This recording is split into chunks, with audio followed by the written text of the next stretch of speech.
ચાલો નમસ્કાર વિદ્યાર્થી મિત્રો, કેમ છો? મજામાં ને? Good evening, good evening, good evening, good evening to everyone. Let's start. શરૂ કરવા માટે જઈ રહ્યા છીએ આજનો આપણો લેક્ચર A1 બેચમાં. આજનો આપણો પહેલો લેક્ચર સ્ટેટિસ્ટિક નો, કે જ્યાં આપણે સ્ટાર્ટ કરવાના છીએ પહેલું ચેપ્ટર માહિતીનું એકત્રીકરણ. વેરી ફર્સ્ટ ચેપ્ટર, પહેલા લેક્ચર થી જ આપણે સ્ટાર્ટ કરવા જઈ રહ્યા છીએ માહિતીનું એકત્રીકરણ. તો જો અહીંયા 2 મિનિટના રિવિઝનમાં તો કઈ છે નહીં. આંકડા શાસ્ત્રની શરૂઆત થવા જઈ રહી છે.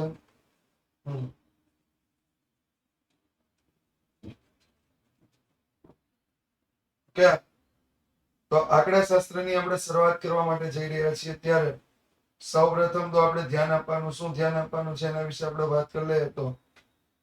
તો આજે આપણે જે જોવાના છે માહિતી, પ્રકાર, પ્રત્યક્ષ તપાસ અને પરોક્ષ તપાસ. અહીંયા સુધી આપણે જોવાના છીએ. માહિતી, એનો પ્રકાર, પ્રત્યક્ષ તપાસ, પરોક્ષ તપાસ, ત્યાં સુધી આપણે જોવાના છીએ. તો માહિતી એટલે શું, તેના પ્રકાર કેટલા છે, પ્રત્યક્ષ તપાસ એટલે શું, તેના લાભ, ગેરલાભ, પરોક્ષ તપાસ એટલે શું, તેના લાભ અને ગેરલાભ. સૌપ્રથમ આપણે વાત કરીએ આંકડા શાસ્ત્રનો ઉદ્ભવ અને વિકાસ. આંકડા શાસ્ત્રનો ઉદ્ભવ અને વિકાસ. જો અંદર ધ્યાન આપો. આંકડા શાસ્ત્રનો ઉદ્ભવ સૌપ્રથમ વખત ગોટફ્રીડ એકેનવોલે ઈસવીસન 1749 માં જર્મન શબ્દ કયો વાપર્યો હતો? સ્ટેટિસ્ટિક. યાદ રાખજો, જર્મન શબ્દ સ્ટેટિસ્ટિક નો ઉપયોગ કર્યો હતો. હા, આ ચેપ્ટર માંથી 5 ગુણનું વાર્ષિક પરીક્ષામાં ફાઇનલ પૂછાવાનું છે મિત્રો, એના માટેની તૈયારી કરવાની છે. યસ, માહિતીનું એકત્રીકરણ માટે ગોટફ્રીડ એકેનવોલે જર્મન શબ્દ સ્ટેટિસ્ટિક નો સૌપ્રથમ વખત ઉપયોગ 1749 માં કર્યો હતો. 1797 માં આંકડા શાસ્ત્રનો ઉલ્લેખ ક્યાં કરવામાં આવ્યો હતો? તો કે એન્સાઇક્લોપીડિયા બ્રિટાનિકામાં કરવામાં આવ્યો હતો. 1749 માં સૌપ્રથમ જર્મન શબ્દ સ્ટેટિસ્ટિક નો ઉપયોગ થયો. 1797 માં આંકડા શાસ્ત્રનો ઉલ્લેખ એન્સાઇક્લોપીડિયા બ્રિટાનિકામાં કરવામાં આવ્યો. જ્યારે 17મી અને 18મી સદીમાં બે મહારથી આવ્યા. કોણ કોણ આવ્યા? તો કે લાપ્લાસ અને ગોસ. બે મહારથી લાપ્લાસ અને ગોસ દ્વારા સંભાવના શાસ્ત્રના પ્રારંભિક પરિણામો એમણે મેળવ્યા હતા. ફરીથી વાત કરીએ તો ઈસવીસન 1797 માં આંકડા શાસ્ત્રનો ઉલ્લેખ એન્સાઇક્લોપીડિયા બ્રિટાનિકામાં કરવામાં આવ્યો હતો. 17મી અને 18મી સદીમાં બે મહારથી એવા લાપ્લાસ અને ગોસ, જેણે સંભાવના શાસ્ત્રના પ્રારંભિક પરિણામો મેળવ્યા. સૌપ્રથમ આંકડા શાસ્ત્રીય સમિતિની રચના, રોયલ આંકડા શાસ્ત્રીય સંગઠનની સ્થાપના કરવામાં આવી. ક્યાં કરવામાં આવી? લંડનમાં. ક્યારે કરવામાં આવી? 1834 માં. ક્યાં કરવામાં આવી? લંડનમાં 1834 માં. રોયલ આંકડા શાસ્ત્રીય સંગઠન, રોયલ સ્ટેટિસ્ટિકલ સંગઠન. આપણે શું લીધું? એસોસિએશન લીધું, ઇન્સ્ટિટ્યૂટ નહીં, એસોસિએશન અથવા society. Royal statistical society, RSS. ત્યાર પછી આપણે આગળ વાત કરીએ ગાણિતીય આંકડા શાસ્ત્રનો વિજ્ઞાન, ઉદ્યોગો અને રાજકારણમાં કોણે ઉપયોગ કર્યો હતો? તો ગેલ્ટન અને કાર્લ પિયર્સન. આ બે વ્યક્તિ થઈ ગયા જેમણે ગાણિતીય આંકડા શાસ્ત્રનો ઉપયોગ કર્યો હતો.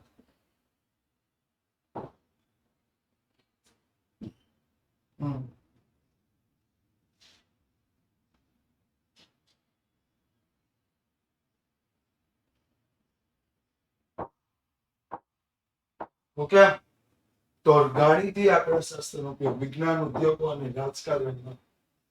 હા, 26 માર્ક્સ આવ્યા તો મહેનત વધારો.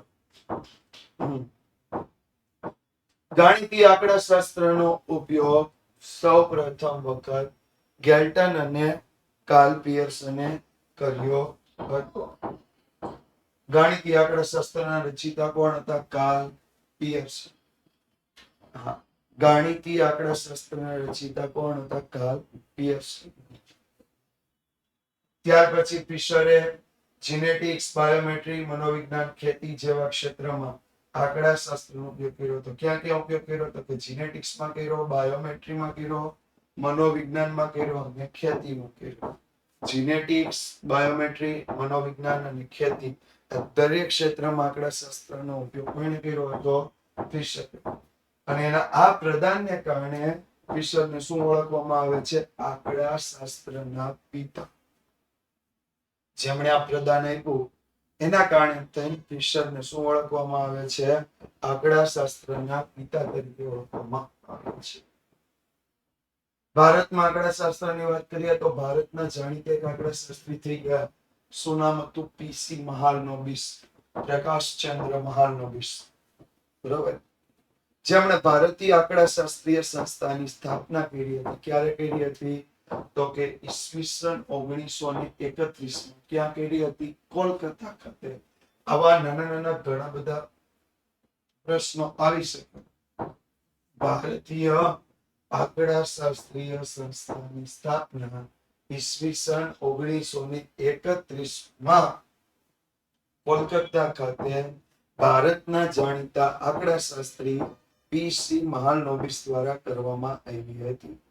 ભારતના જાણીતા આંકડાશાસ્ત્રી પીસી મહાલનોબિસ દ્વારા ભારતીય આંકડાશાસ્ત્રીય સંસ્થાની સ્થાપના ઈસવીસન 1931 કોલકાતા ખાતે કરવામાં આવી હતી. ઈસવીસન 1941 કોલકાતા યુનિવર્સિટીમાં સૌપ્રથમ વખત અનુસ્નાતક કક્ષાએ આંકડાશાસ્ત્ર વિષયની શરૂઆત થઈ. આપણને પ્રશ્ન પૂછાય કે આંકડાશાસ્ત્રીય વિષય ભણાવવાની શરૂઆત ભારતમાં ક્યારે થઈ? તો કે ઈસવીસન 1941 ક્યાં થઈ? તો કે કોલકાતા યુનિવર્સિટીમાં. ઓકે.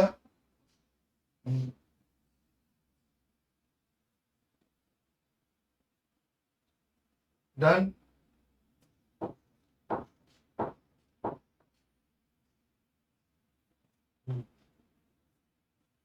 અન્ય એક સંસ્થા પણ આપી છે. શું નામ આપ્યું છે? ભારતીય ખેતી વિષયક આંકડાશાસ્ત્રીય સંસ્થા. ભારતીય ખેતી વિષયક આંકડાશાસ્ત્ર સંશોધન સંસ્થાએ પણ ભારતમાં આંકડાશાસ્ત્રના વિકાસમાં યોગદાન આપેલું છે. ઓકે.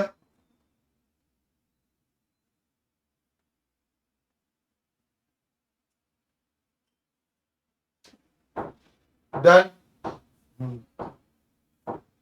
નેક્સ્ટ વાત કરીએ તો 1949 આવ્યા અને ત્યાં હૈદરાબાદ ખાતે આપણે એક રિસર્ચ લેબોરેટરી સ્થાપી જેનું નામ શું હતું?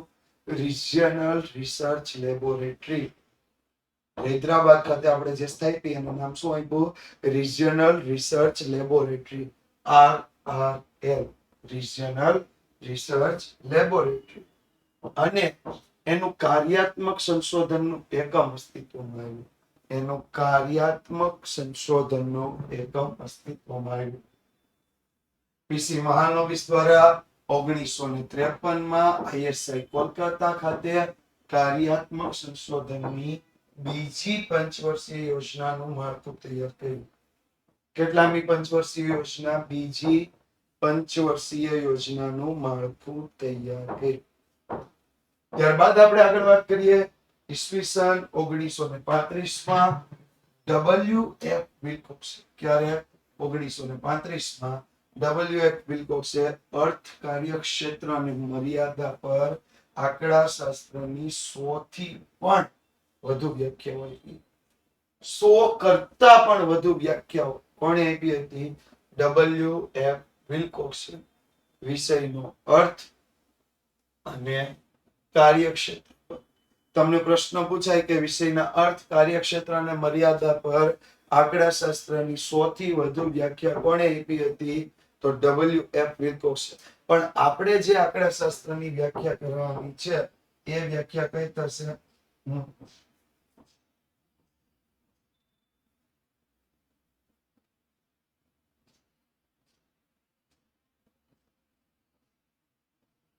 તો આંકડાશાસ્ત્ર એ વિજ્ઞાન છે જે આંકડાકીય માહિતીનું એકત્રીકરણ, પૃથ્થકરણ અને અર્થઘટન કરે છે. આંકડાશાસ્ત્ર એ વિજ્ઞાન છે જે આંકડાકીય માહિતીનું એકત્રીકરણ એટલે શું થશે? એકત્રીકરણ એટલે શું થશે?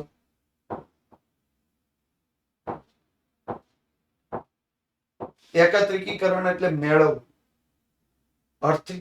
પૃથ્થકરણ એટલે એના દરેક ભાગ વિશેની માહિતી મેળવવી. અને અર્થઘટન એટલે એમાંથી જે પરિણામ મેળવવું હોય એ નો સચોટ ઉકેલ આપવો. સચોટ એના પરથી કોઈ પણ અર્થ અથવા નિર્ણય લેવો. એટલે આંકડાશાસ્ત્ર એ વિજ્ઞાન છે જે આંકડાકીય માહિતીનું એકત્રીકરણ, પૃથ્થકરણ અને અર્થઘટન કરે છે. આંકડાશાસ્ત્ર એ શું છે? વિજ્ઞાન છે જે આંકડાકીય માહિતીનું એકત્રીકરણ, પૃથ્થકરણ અને અર્થઘટન કરે છે. આ વ્યાખ્યા કોણે આપી હતી? ક્રોક્સ્ટન અને ક્રાઉડને. કોણે વ્યાખ્યા આપી હતી? ક્રોક્સ્ટન અને ક્રાઉડન. ત્યાર પછી માહિતી કોને કહેવાય? તો કે કોઈ સમસ્યા કે પ્રશ્ન સંબંધી અભ્યાસ માટે તપાસ કરવામાં આવે તો એકત્રિત થતા પરિણામોના સમૂહને શું કહેવાય છે? માહિતી. એકત્રિત થતા જેટલા પણ પરિણામોના સમૂહ છે એને આપણે શું કહીશું? માહિતી. કોઈ સમસ્યા કે પ્રશ્ન સંબંધી અભ્યાસ માટે તપાસ કરવામાં આવે તો એકત્રિત થતા પરિણામોના સમૂહને શું કહેવાય છે? માહિતી. કે જો કોઈ સમસ્યા કે પ્રશ્ન સંબંધી અભ્યાસ માટે તપાસ કરવામાં આવતા એકત્રિત થતા પરિણામોના સમૂહને માહિતી. માહિતીના મુખ્યત્વે બે પ્રકાર છે. પહેલો પ્રકાર આપ્યો છે ગુણાત્મક માહિતી, બીજો પ્રકાર આપ્યો છે સંખ્યાત્મક માહિતી. એક ગુણાત્મક માહિતી, બીજો પ્રકાર સંખ્યાત્મક માહિતી. તો કોઈ સમસ્યા કે પ્રશ્ન સંબંધી અભ્યાસ માટે તપાસ કરવામાં આવતા એકત્રિત થતા પરિણામોના સમૂહને શું કહેવાય છે? માહિતી. ઓકે. માહિતીના મુખ્ય બે પ્રકાર, ગુણાત્મક માહિતી અને સંખ્યાત્મક માહિતી. અહીંયા મેં લખ્યું છે જે ચલ લક્ષણ અસંખ્યાત્મક હોય તો તેને ગુણાત્મક ચલ કહે છે અને આવા ગુણાત્મક લક્ષણોને શું કહેવાય છે? ગુણધર્મ કહે છે. કેટલા લોકો હાજર છે આજે? મારે પહેલા જ દિવસના લેક્ચરમાં 136 ઘણા બધા ઓપ્શન છે. હા. તો જો ચલ લક્ષણ અસંખ્યાત્મક હોય તો તેને ગુણાત્મક ચલ કહે છે અને આવા ગુણાત્મક લક્ષણને ગુણધર્મ કહે છે. જો ચલ લક્ષણ અસંખ્યાત્મક હોય એટલે જેને સંખ્યામાં દર્શાવી શકાતો ન હોય તો તેને ગુણાત્મક ચલ કહે છે અને આવા ગુણાત્મક લક્ષણને ગુણધર્મ કહે છે. જે ચલ લક્ષણ અસંખ્યાત્મક હોય, જેને આપણે આંકડામાં દર્શાવી શકતા નથી, એવા ચલ લક્ષણને ગુણાત્મક લક્ષણ કહે છે અને એને બીજી રીતે કહીએ તો ગુણધર્મ કહે છે. તો ગુણધર્મોના અવલોકનોના સમૂહને શું કહેવાય છે? ગુણાત્મક માહિતી કહે છે. ગુણધર્મના અવલોકનોના સમૂહને શું કહે છે? ગુણાત્મક માહિતી. ગુણધર્મોના અવલોકનોના સમૂહને શું કહેવાય છે? ગુણાત્મક માહિતી. જેમાં બે ભાગ આપ્યા છે: વિદ્યાર્થીઓનો બુદ્ધિઆંક, વિદ્યાર્થીઓની જાડાઈ. વિદ્યાર્થીનો બુદ્ધિઆંક હોય, વિદ્યાર્થીની જાડાઈ હોય, બંને કેવી માહિતી છે? ગુણાત્મક માહિતી. બંને કેવી માહિતી છે? ગુણાત્મક માહિતી. તો ગુણાત્મક ચલ કોને કહેવાય? જો ચલ લક્ષણ અસંખ્યાત્મક હોય તો તેને ગુણાત્મક ચલ કહે છે. આવા ગુણાત્મક લક્ષણને ગુણધર્મ કહે છે. ગુણધર્મના અવલોકનોના સમૂહને ગુણાત્મક માહિતી કહે છે. વિદ્યાર્થીનો બુદ્ધિઆંક અને વિદ્યાર્થીની જાડાઈ એ ગુણાત્મક માહિતીના એક્ઝામ્પલ છે, ઉદાહરણ છે. ત્યાર પછી વાત કરીએ સંખ્યાત્મક ચલ. જો ચલ લક્ષણ સંખ્યાત્મક હોય એટલે જેને આપણે સંખ્યામાં દર્શાવી શકતા હોઈએ, જે ચલ લક્ષણને આપણે શેમાં દર્શાવી શકીએ? સંખ્યામાં દર્શાવી શકતા હોય તો તેને સંખ્યાત્મક ચલ કહે છે.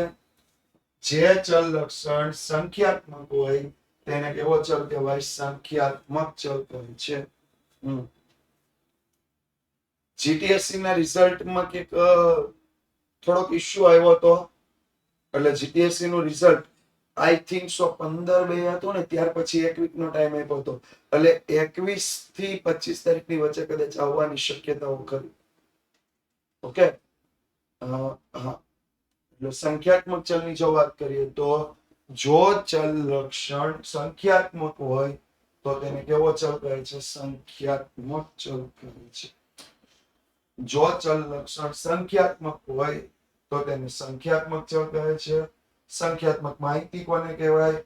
તો સંખ્યાત્મક ચલના અવલોકનોના સમૂહને, સંખ્યાત્મક ચલના અવલોકનોના સમૂહને સંખ્યાત્મક માહિતી કહે છે. જેમાં ખાસ કરીને આપ્યું છે વિદ્યાર્થીઓની ઊંચાઈ, વિદ્યાર્થીઓનું પરિણામ. જો ઊંચાઈ છે, ઊંચાઈ સંખ્યામાં દર્શાવે. પરિણામ છે, ટકાવારી હોય, ગુણ હોય, કુલ સરવાળો હોય, આ પણ શેમાં દર્શાવે છે? સંખ્યામાં દર્શાવે છે. યસ, એટલે એને કેવી માહિતી કહેવાય? સંખ્યાત્મક. ત્યાર પછી આપણને આપ્યું છે કે માહિતી મેળવવાની કેટલી પદ્ધતિ? તો કે માહિતી મેળવવાની મુખ્ય બે પદ્ધતિ. એક પદ્ધતિ છે પ્રાથમિક માહિતી, બીજી પદ્ધતિ છે ગૌણ માહિતી. એક પદ્ધતિ છે પ્રાથમિક માહિતી અને બીજી પદ્ધતિ છે ગૌણ માહિતી. ઓકે, તો કોને પ્રાથમિક માહિતી કહેવી, કોને ગૌણ માહિતી કહેવી? તો જો કોઈ પણ અધિકૃત સંસ્થા અથવા સંશોધકો દ્વારા સૌપ્રથમ અસલ સ્વરૂપે માહિતી એકઠી કરાયેલ હોય તેવી માહિતીને પ્રાથમિક માહિતી કહેવાય. બરોબર? કોઈ પણ અધિકૃત સંસ્થા કે સંશોધકો દ્વારા સૌપ્રથમ વખત અસલ સ્વરૂપે માહિતી એકઠી કરાયેલ હોય, અસલ સ્વરૂપે અધિકૃત સંસ્થાએ માહિતી મેળવી હોય કે સંશોધકોએ માહિતી મેળવી હોય, પણ સૌપ્રથમ વખત જે માહિતી મેળવાયેલી હોય એવી માહિતીને શું કહેવાય છે? પ્રાથમિક માહિતી. ફરીથી એક વખત કહી દઉં, કોઈ પણ અધિકૃત સંસ્થા કે સંશોધકો દ્વારા સૌપ્રથમ વખત અસલ સ્વરૂપે જે માહિતી મેળવાયેલી હોય એને કેવી માહિતી કહે છે? પ્રાથમિક માહિતી કહે છે. એને કેવી માહિતી કહે છે? પ્રાથમિક માહિતી. Okay, done, clear?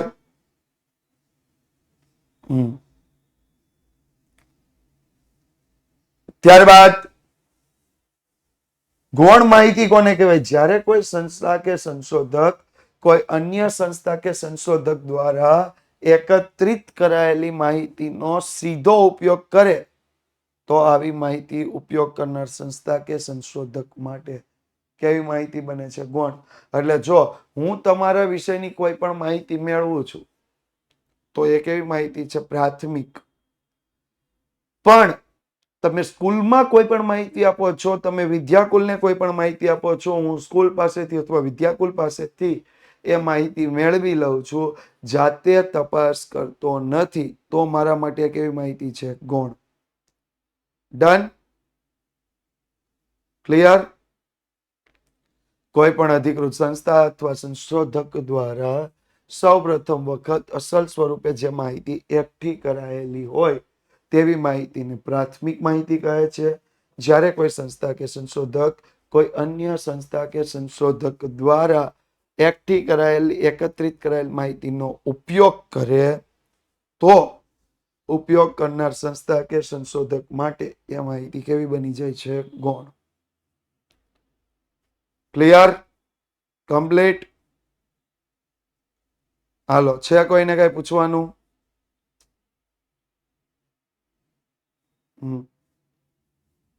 જોઈએ આગળ. પ્રાથમિક અને ગૌણ માહિતી વચ્ચેનો તફાવત. પહેલું, પ્રાથમિક માહિતી એ પ્રથમ વખત એકત્રિત કરાયેલ મૌલિક માહિતી છે. ગૌણ માહિતી એ મૌલિક માહિતી નથી, પરંતુ અન્ય દ્વારા એકત્રિત કરાયેલ માહિતીનો ફરીથી ઉપયોગમાં લેવાય છે. પ્રાથમિક માહિતી એ પ્રથમ વખત એકત્રિત કરાયેલ ગૌણ માહિતી મૌલિક માહિતી છે. જ્યારે ગૌણ માહિતી એ મૌલિક માહિતી નથી, પરંતુ અન્ય દ્વારા એકઠી કરાયેલી માહિતીનો ફરીથી ઉપયોગ છે. પ્રાથમિક માહિતી એ મૌલિક માહિતી છે. ગૌણ માહિતી એ અન્ય દ્વારા એકત્રિત કરાયેલ માહિતીનો ફરીથી ઉપયોગ છે. પ્રાથમિક માહિતી ક્યાંથી લેવામાં આવશે? તો કે તપાસ હેઠળના એકમો પરથી લેવામાં આવે છે.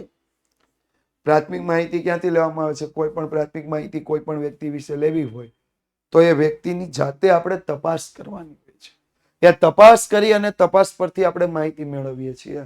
એટલે પ્રાથમિક માહિતી તપાસ પરના એકમો પરથી લેવાય છે. જ્યારે ગૌણ માહિતી ક્યાંથી લેવાય છે? તો કે ગૌણ માહિતી એ પ્રાથમિક માહિતી પરથી લેવામાં આવે. પ્રાથમિક માહિતી તપાસના એકમો પરથી લેવાય. ગૌણ માહિતી એ પ્રાથમિક માહિતી પરથી લેવાય. પ્રાથમિક માહિતી તપાસના એકમો પરથી લેવાશે.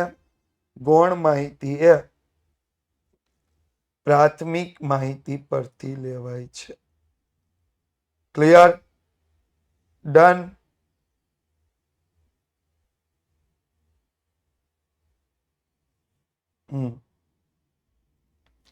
ત્યાર પછી પ્રાથમિક માહિતી એ મૂળભૂત સ્વરૂપમાં હોય છે, જેથી વર્ગીકરણ અને કોષ્ટક રચનાની જરૂર છે. પ્રાથમિક માહિતી કેવી હોય છે? મૂળભૂત સ્વરૂપમાં હોય છે, જેને વર્ગીકરણ અને કોષ્ટક રચનામાં ફેરવવાની જરૂર છે. ગૌણ માહિતી વર્ગીકરણ અને કોષ્ટક રચના યુક્ત માહિતી હોય છે. પ્રાથમિક માહિતી મૂળભૂત સ્વરૂપમાં હોય છે, જેથી એનું વર્ગીકરણ કરવાની જરૂર છે, એની કોષ્ટક રચનાની જરૂર છે. જ્યારે ગૌણ માહિતીમાં વર્ગીકરણ અને કોષ્ટક રચના ઓલરેડી હોય છે, એમાં આપણે કોઈ પણ વર્ગીકરણ કે કોષ્ટક રચનાની જરૂર નથી. પ્રાથમિક માહિતી એકત્રિત કરવા માટે ખર્ચ, સમય અને શક્તિની વધારે જરૂરિયાત રહે છે. જ્યારે ગૌણ માહિતી મેળવવા માટે ખર્ચ પણ ઓછો થાય છે, સમય પણ ઓછો લાગે છે, અને પ્રમાણમાં શક્તિ પણ કેવા જોઈએ છીએ? ઓછા. પ્રાથમિક માહિતી મેળવવા માટે ખર્ચ, સમય અને શક્તિની જરૂરિયાત રહે છે. ગૌણ માહિતી માટે ખર્ચ પણ ઓછો, સમય પણ ઓછો અને શક્તિ પણ પ્રમાણમાં કેવા જરૂર પડે છે? ઓછી. ત્યાર પછી પ્રાથમિક માહિતી કેવી હોય છે? તો પ્રાથમિક માહિતી આપણે જાતે મેળવેલી હોય. હું પોતે કોઈ માહિતી મેળવું તો એ માહિતી કેવી આવશે? વધુ વિશ્વસનીય. જ્યારે ગૌણ માહિતી અન્ય દ્વારા મેળવાયેલી માહિતીનો સીધો ઉપયોગ છે. એટલે વિશ્વસનીય ન હોય તેવું પણ બની શકે. પહેલી વસ્તુ, પ્રાથમિક માહિતી એ જાતે મેળવાયેલી હોય છે, તેથી વધુ વિશ્વસનીય છે. ગૌણ માહિતી અન્ય દ્વારા મેળવેલી હોવાથી વિશ્વસનીય ન હોય એવું પણ બની શકે. ડન? ડસ્ટેડ? કમ્પ્લીટ? અવિશ્વસનીય ન કહી શકાય. દરેક વખતે અવિશ્વસનીય ન હોય, પણ વિશ્વસનીય ન હોય એવું બની શકે. ક્યારેક ક્યારેક એ વિશ્વસનીય ન હોય એવું થઈ શકે. ઓકે, આગળ વાત કરીએ.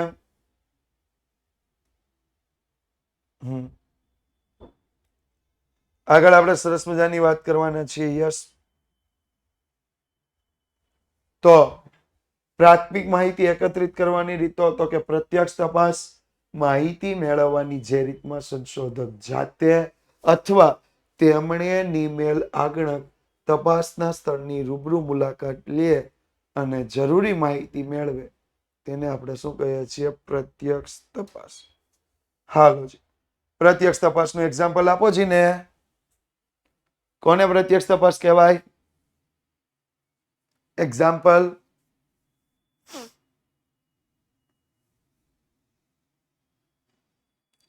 NSSO વસ્તી ગણતરી. યસ, ભારતમાં દર 10 વર્ષે થતી વસ્તી ગણતરી.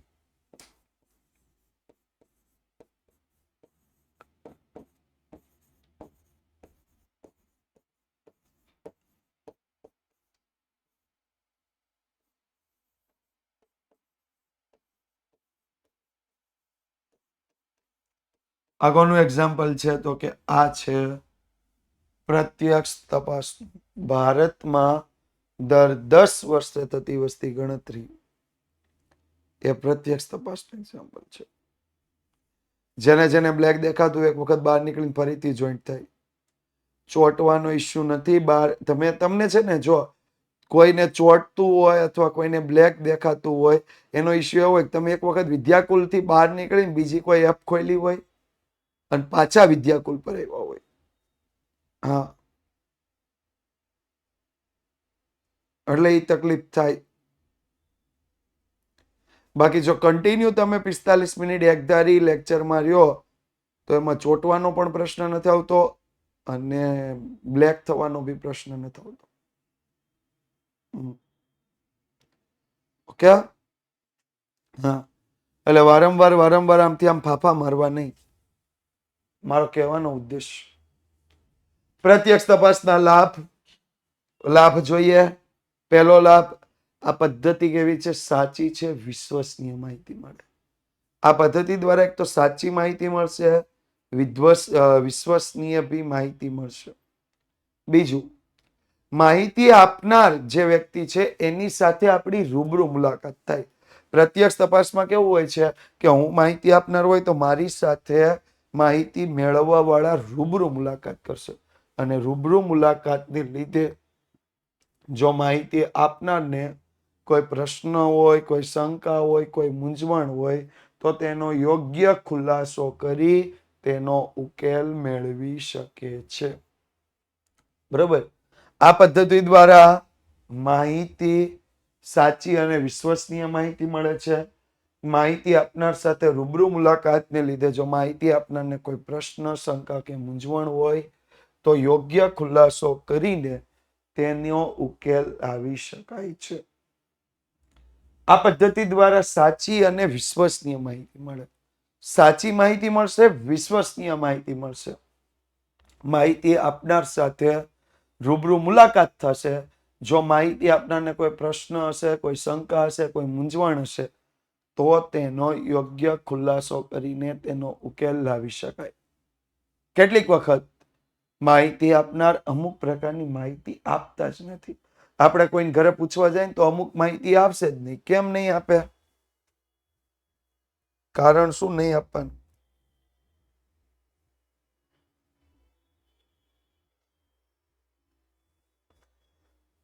અમુક વખતે અમુક પ્રકારની માહિતી જ નથી આપતા. એનું કારણ શું?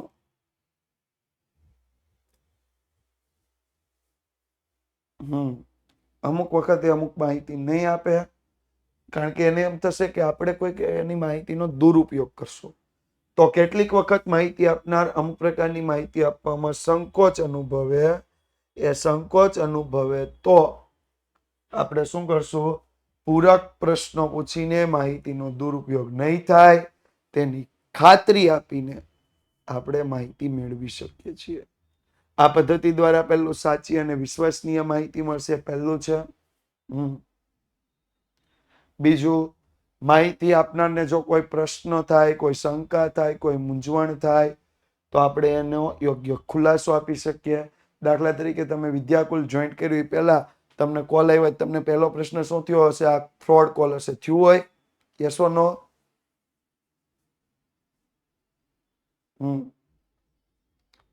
પહેલી જ વાત યસ. પછી વિદ્યાકુલ તમને પૂરેપૂરું તમને સમજાવે, તમને નંબર આપે, તમને એપ્લિકેશન ડાઉનલોડ કરાવે, ત્યાં તમે જુઓ છો, યુટ્યુબ સાથે જોડાવ છો. પછી તમને લાગશે કે નહીં બરોબર છે. યસ ઓર નો? કારણ કે એમણે શું કર્યું તો કે યોગ્ય ખુલાસો આપ્યો. એવી રીતે જો અમુક માહિતી આપવામાં સંકોચ અનુભવતા હોય તો પૂરક પ્રશ્નો પૂછીને માહિતીનો દુરુપયોગ નહીં થાય તેની ખાતરી આપીને પણ શું કરી શકાય છે, માહિતી મેળવી શકાય. ચોથું, જ્યારે તપાસનું ક્ષેત્ર મર્યાદિત હોય ત્યારે આ પદ્ધતિ વધારે સારી નીવડે. મર્યાદિત કાર્યક્ષેત્ર હોય, બહુ નાનું એવું કાર્યક્ષેત્ર હોય, કદાચ 2-3 જિલ્લામાંથી માહિતી લેવાની હોય તો આ પદ્ધતિ વધારે ઉપયોગી નીવડે. પણ આખા ભારતની માહિતી મેળવવાની હોય તો, ભારત સરકારે મેળવવાની હોય તો વાંધો નહીં, તો મેળવી લે, એની પાસે બહુ બધા પૈસા. આપણે મેળવવાની હોય તો નહીં સેટ થાય. બરોબર. ત્યાર પછી માહિતી આપનાર સાથે રૂબરૂ મુલાકાતને લીધે જો માહિતી આપનારને કોઈ પ્રશ્ન હોય, કોઈ શંકા હોય, કોઈ મૂંઝવણ હોય તો તેનો યોગ્ય ખુલાસો કરી તેનો ઉકેલ લાવી શકાય. માહિતી આપનારને સાથે આપણે રૂબરૂ મુલાકાત લઈએ છીએ. જો માહિતી આપનારને કોઈ પ્રશ્ન છે, કોઈ શંકા છે, કોઈ મૂંઝવણ છે તો એનો યોગ્ય ખુલાસો કરીને તેનો યોગ્ય ઉકેલ લાવી શકાય છે. ડન? ક્લિયર?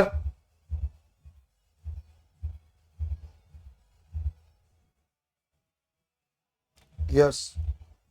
વધીએ આગળ. નેક્સ્ટ આપ્યું છે, જ્યારે તપાસનું ક્ષેત્ર વિશાળ હોય ત્યારે આ પદ્ધતિમાં વધારે પડતો સમય લાગે છે. તપાસનું ક્ષેત્ર વિશાળ હોય, જેમ મેં કીધું એમ આખા ભારતમાંથી માહિતી લેવાની હોય તો કઈ આસાનીથી માહિતી મળે નહીં. એટલે જ્યારે તપાસનું ક્ષેત્ર વિશાળ હોય ત્યારે આ પદ્ધતિમાં વધારે પડતો સમય લાગે છે, વધારે આગણકોની જરૂરિયાત ઊભી થાય છે. જેટલું વિશાળ કાર્યક્ષેત્ર, સમય વધારે, આગણકોની જરૂરિયાત વધારે.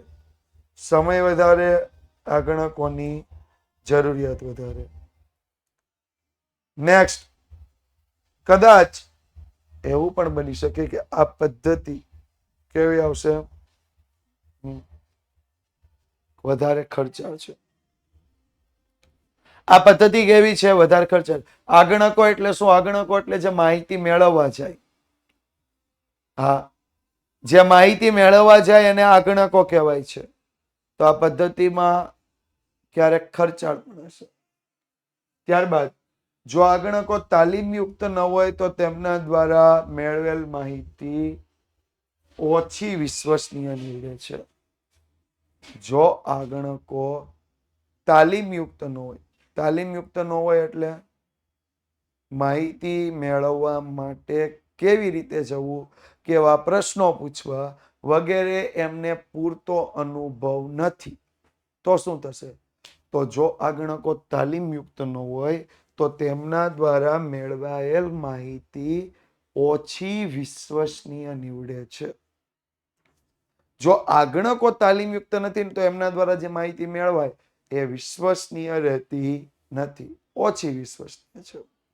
એટલે 3 ગેરલાભ મુખ્ય છે. જ્યારે તપાસનું ક્ષેત્ર વિશાળ હોય ત્યારે આ પદ્ધતિમાં વધારે સમય લાગે છે, વધારે આગણકોની જરૂરિયાત ઊભી થાય છે. બીજું, આ પદ્ધતિ વધારે ખર્ચાળ છે.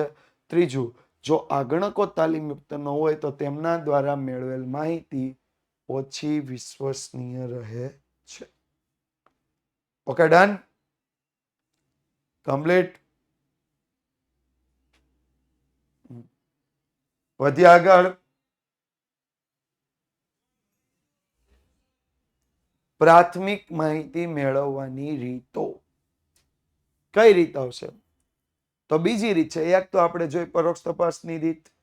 બીજું છે માહિતી મેળવવાની જે રીતમાં સંશોધક જાતે અથવા તેમણે નિમેલ આગણક તપાસના સ્થળની રૂબરૂ મુલાકાત લેવાને બદલે સંશોધક જાતે અથવા તેમણે નિમેલ આગણક, સંશોધક જાતે અથવા તેમણે નિમેલ આગણક તપાસના સ્થળની રૂબરૂ મુલાકાત લેવાને બદલે અન્ય સંસ્થા કે સંશોધક પાસેથી માહિતી મેળવે, એનો સીધો ઉપયોગ કરી માહિતી મેળવે તો તેને પરોક્ષ તપાસની રીત કહે છે. ફરીથી કહી દઉં. માહિતી મેળવવાની જે રીતમાં સંશોધક જાતે અથવા તેણે નિમેલ આગણક તપાસના સ્થળની રૂબરૂ મુલાકાત લેવાને બદલે અન્ય સંસ્થા કે સંશોધક દ્વારા મેળવાયેલી માહિતીનો સીધો ઉપયોગ કરી માહિતી મેળવે તો એને આપણે શું કહીએ છીએ? પરોક્ષ તપાસની રીત. ડન. માહિતી મેળવવાની જે રીતમાં સંશોધક જાતે અથવા તેમણે મેલ આગળ તપાસના સ્થળની રૂબરૂ મુલાકાત લેવાને બદલે અન્ય સંસ્થા કે સંશોધક દ્વારા જે માહિતી મેળવાયેલી હોય એનો સીધો ઉપયોગ કરે તો એને પરોક્ષ તપાસની રીત કહેવાય. એક્ઝામ્પલ આપો જીને. You have to give a example.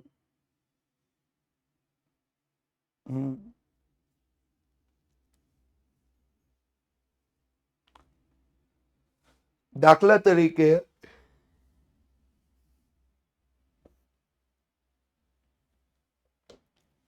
Bharat સરકારની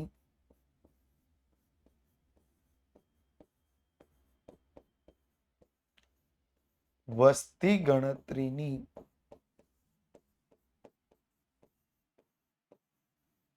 માહિતીનો યુએનઓ દ્વારા સીધો ઉપયોગ. યુએનઓ એટલે તો ખબર ને?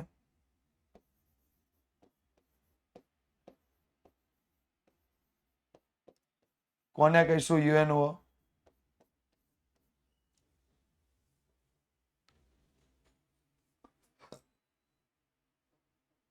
United Nations organisation.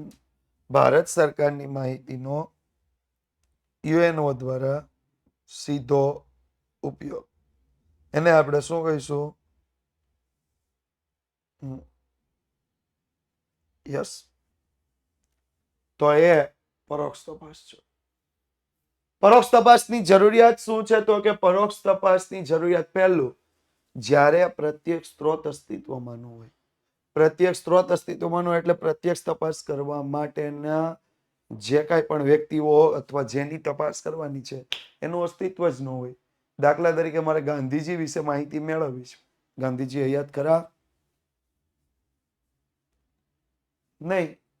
તો હું ગાંધીજીને ડાયરેક્ટ મળીને પ્રત્યક્ષ તપાસ કરી શકું નહીં.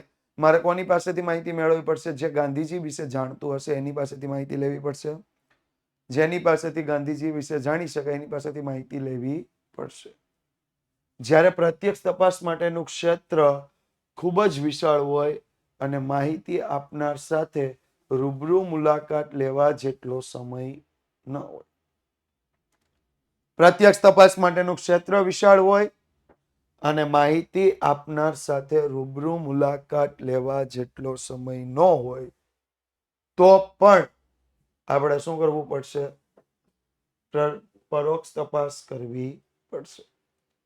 જે માહિતી મેળવવાની હોય તેનું સ્વરૂપ કેવું હોય? ગૂંચવણ ભર્યું હોય. જે મારે માહિતી લેવાની છે એનું સ્વરૂપ ગૂંચવણ ભર્યું છે. આસાનીથી સમજી શકાય એવું સ્વરૂપ નથી. તો પણ મારે શું કરવી પડશે? પરોક્ષ તપાસ. જ્યારે છેલ્લું, પ્રત્યક્ષ તપાસ હેઠળ થતો ખર્ચ કેવો હોય? અસહ્ય હોય.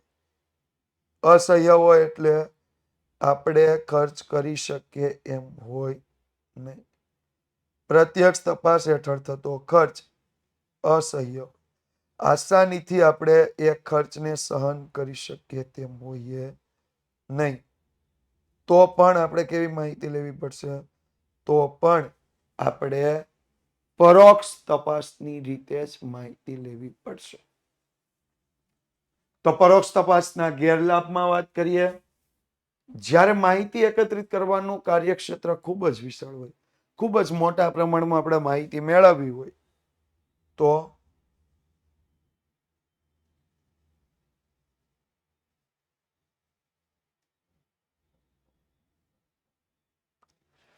ખૂબ મોટા પ્રમાણમાં આપણે જ્યારે માહિતી મેળવવાની હોય, માહિતી મેળવવાનું કાર્યક્ષેત્ર ખૂબ જ વિશાળ હોય ત્યારે આ રીત વધુ અનુકૂળ રહે છે. વિશાળ કાર્યક્ષેત્રમાંથી જ્યારે માહિતી મેળવવી, દાખલા તરીકે મારે આખી દુનિયાના બધા દેશોની વસ્તીની માહિતી મેળવવી, હું એક એકની પ્રત્યક્ષ તપાસ કરી શકું? યસ ઓર નો? છે શક્ય? નથી શક્ય. કારણ કે દરેકને હું રૂબરૂ જઈને મળીને તપાસ કરી શકતો નથી. તો મારે શું કરવું પડશે? તો દરેક દેશની સરકાર પાસે જે માહિતી ઉપલબ્ધ હોય એ માહિતીનો મારે સીધો ઉપયોગ કરવો પડશે. તો એને આપણે કેવી તપાસ કહીશું? પરોક્ષ તપાસ. કેવી તપાસ કહીશું? પરોક્ષ તપાસ. એટલે પરોક્ષ તપાસના લાભ આપ્યા છે. જ્યારે માહિતી એકત્રિત કરવાનું કાર્યક્ષેત્ર ખૂબ જ વિશાળ હોય ત્યારે આ રીત વધુ ઉપયોગી છે, અનુકૂળ છે. આ રીતમાં માહિતી મેળવતા ખર્ચ, સમય, શક્તિ પ્રમાણમાં ઓછા થાય છે. ખર્ચ પણ ઓછો થાય, સમય પણ ઓછો જોઈએ છીએ, શક્તિ પણ પ્રમાણમાં કેવા જોઈએ છીએ? ઓછા. ખર્ચ ઓછો, સમય ઓછો, શક્તિ પણ પ્રમાણમાં ઓછા. આ રીતમાં માહિતી મેળવતા ખર્ચ, સમય, શક્તિ પ્રમાણમાં ઓછા જરૂરી છે. ખર્ચ પણ ઓછો, સમય પણ ઓછો અને શક્તિ પણ પ્રમાણમાં ઓછા. જ્યારે કોઈ વ્યક્તિ માહિતી આપવા માટે તૈયાર ન હોય, કોઈ વ્યક્તિ એવો છે કે જે માહિતી આપવા માટે તૈયાર જ નથી, તો આપણે એની માહિતી મેળવવી હોય તો દાખલા તરીકે રિલાયન્સમાં શું ચાલી રહ્યું છે આપણે મુકેશભાઈને પૂછીએ, મુકેશભાઈ રેડી થાય માહિતી આપવા માટે? નો થાય ને. એવી રીતે કોઈની પર્સનલ મેટર હોય જેના વિશે આપણે માહિતી મેળવવી હોય, હવે એ વ્યક્તિ થોડો તૈયાર થશે કે હાલો હાલો હું મારી બધી માહિતી તમને આપી દઉં? કહેશે કોઈ? નહીં કે. તો એ રીતથી આપણે જ્યારે માહિતી મેળવવી હોય, એવી કોઈ વ્યક્તિની માહિતી મેળવવી હોય તો ફક્ત એક જ પદ્ધતિ આવશે. એક જ રીતે માહિતી મેળવી શકાય. કઈ રીતે માહિતી મેળવી શકાય? તો કે એ છે પરોક્ષ તપાસની રીત. જ્યારે કોઈ વ્યક્તિ કોઈ પણ માહિતી આપવા માટે તૈયાર ન હોય તો આપણે ફક્ત એક જ રીતે માહિતી મેળવી શકીએ અને એ રીત છે પરોક્ષ તપાસની રીત. કઈ રીતે માહિતી મેળવી શકાય? પરોક્ષ તપાસની રીતે. ડન? ઓકે? ક્લિયર?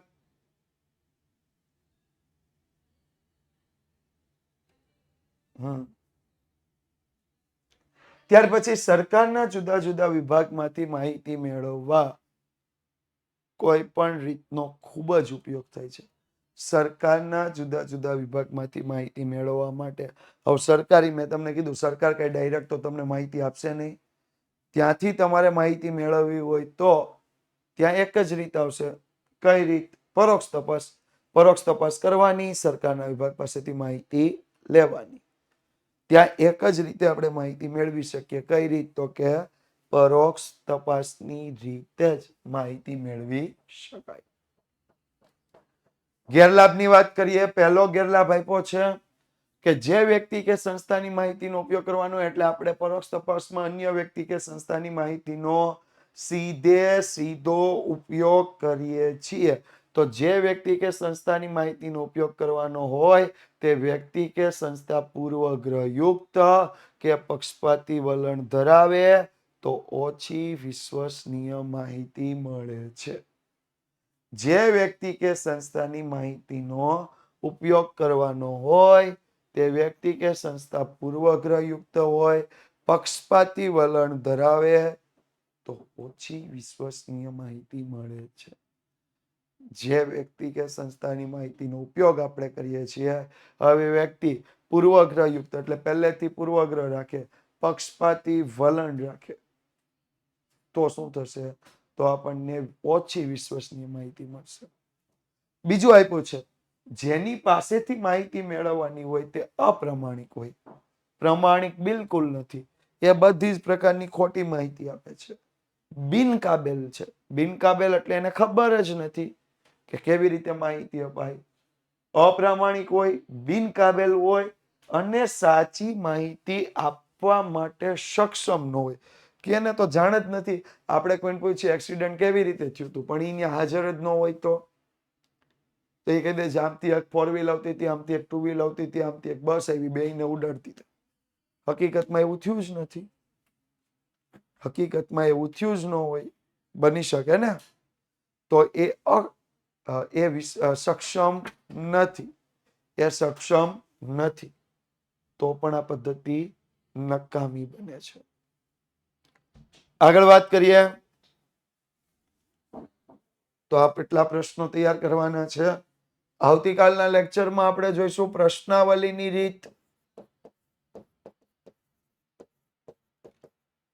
આદર્શ પ્રશ્નાવલીના લક્ષણો,